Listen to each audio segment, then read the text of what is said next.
A compression test on a Honda. Let's get to it.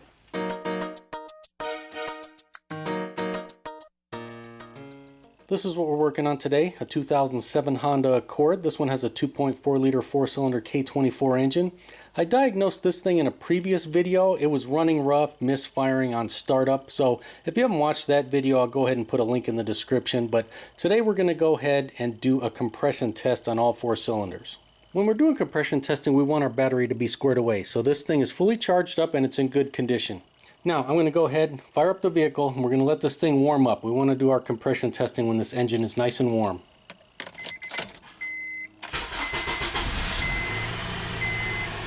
And we'll just let this thing get fully warmed up. Oh, it's running rough too.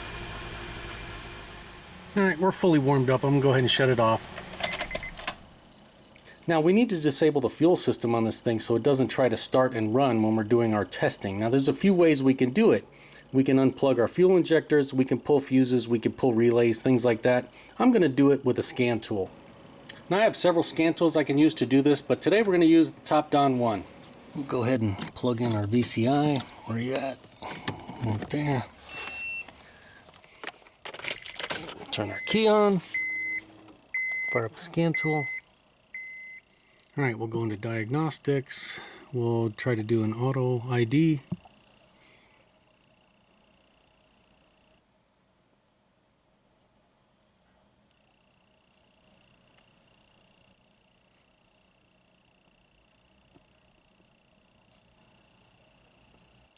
Alright, we want, I think it's in here. I'm trying to learn this new tool. I want to stop the injectors. All injectors stop. There it is right there. Hey, it can be used for compression tests. Great. So we're going to stop them. Yes, we want to continue.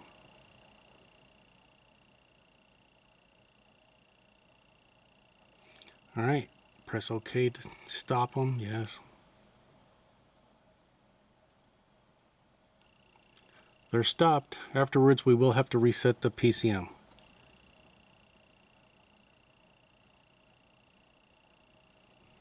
Alright, so let's back out of here. We'll see if the vehicle actually does not start. Alright, let's see if it starts. Okay, it doesn't. Good. Alright, now I'm going to go ahead and pull out all the ignition coils and spark plugs.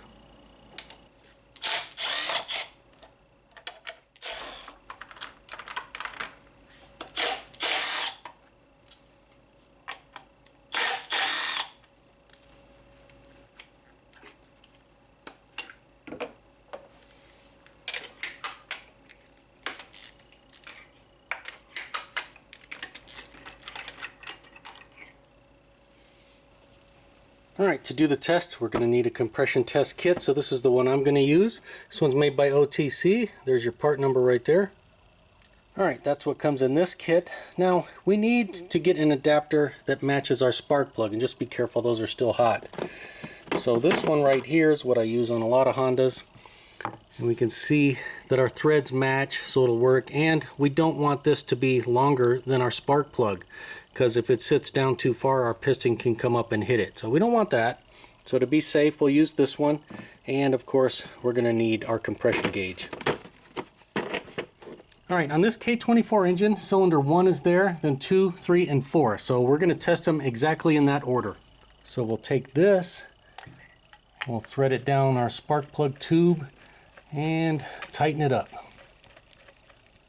And you should feel it bottom out and stop. There is a rubber O-ring down there, so we'll tighten it up like that, and then we take this quick coupler, see if I can do it one-handed, and we just snap it into place, and now we're good to go. Now during testing, we want our throttle to be wide open. Now this is a drive-by-wire system, so we're going to have to press the gas pedal in order to get that throttle plate to open. So I'm going to have an assistant inside. They're going to do the cranking, and while they crank, they're going to put that gas pedal all the way down to the floor, which will open our throttle. That way we can stay out here and we'll watch the gauges. Now just be aware, sometimes you have to pull the air filter out. On these Hondas we don't have to, but just something to be aware of. Sometimes you got to pull the air filter out. Now for compression testing, obviously we're going to be looking at our gauge here. Those numbers are in PSI, and we want to crank the engine until this needle stops moving. That's in typical, testing, that's what you do. In reality, we really don't want to go more than about 10 revolutions, 10 times that the engine spins over.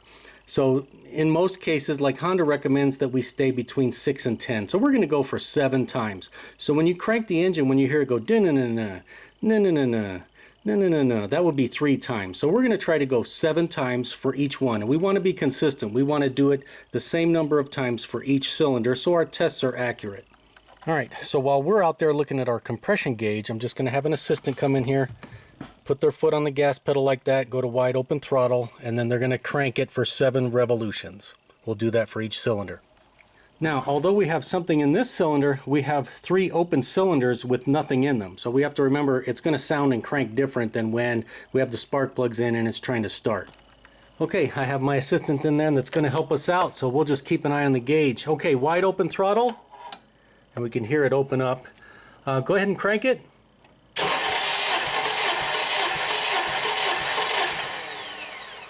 All right, what is that? That looks like about 185. We're going to say 185 right there. Okay, 185 for the first one.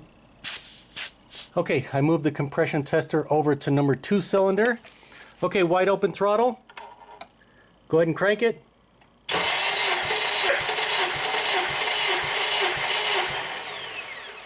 And what do we got there? About 175? I'm going to say 175 there. All right, 175. Okay, now we'll test number 3. Okay, wide open throttle. Go ahead and crank it.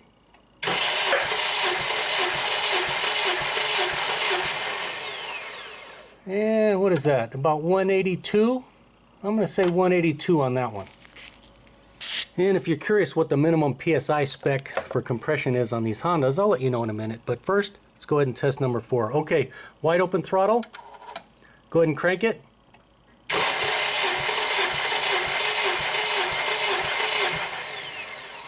And what is that, about 182? We'll say 182. All right, I'm going to go ahead and get this thing put back together, and then we'll go ahead and compare our numbers to Honda specifications.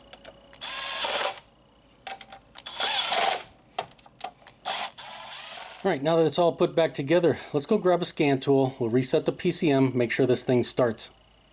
All right, we're back in our engine computer. We'll go to special functions, and we will reset the PCM. Yes, we want to do that. Click OK. All right. Turn the ignition off. Turn it back on. All right, we should be reset. Let's see if it starts. And there we go. A little rough to start up, but she's back running. And anytime we reset the PCM, we have to relearn the idle. If we look at our data PID right here under idle learn, and this is in the engine computer, we can see it's not completed yet. So just something to be aware of. And we already have some codes in our engine computer. You want to take any bets on whether it's a misfire? Let's check it out. And there we go. 301, 303, and 300. 1, 3, and random misfires. Yeah, who would have guessed? Well, I have to say, the new top-down 1 scan tool is working pretty good so far. All right, let's look at our numbers. So number 1 cylinder was 185 PSI. Number 2 was 175. Number 3 was 185. Number 4 was 182 PSI. So our highest was 185, and that was on 1 and 3. Our lowest was 175 on cylinder number 2. So that gives us a variation of 10. So our max variation between all these was 10. So if we look at our specifications from Honda, our minimum compression should be 135. So we're way above 135 PSI. And then our max variation between cylinders can be no more than 28 PSI on this vehicle. And you can see we were at 10. So we're well within the specifications that Honda gives for this vehicle. All right, that's it for compression testing on a Honda. Now for those of you that watched the other video we were diagnosing this thing, have you changed your answer? We still putting a head gasket in, or replacing the engine, or just junking the whole car? I want to know what your thoughts are. Have you changed your mind or not? Are you still sticking with your original answer? And as always, if the video helped you out, you liked it, make sure to give it a thumbs up. Thanks for watching.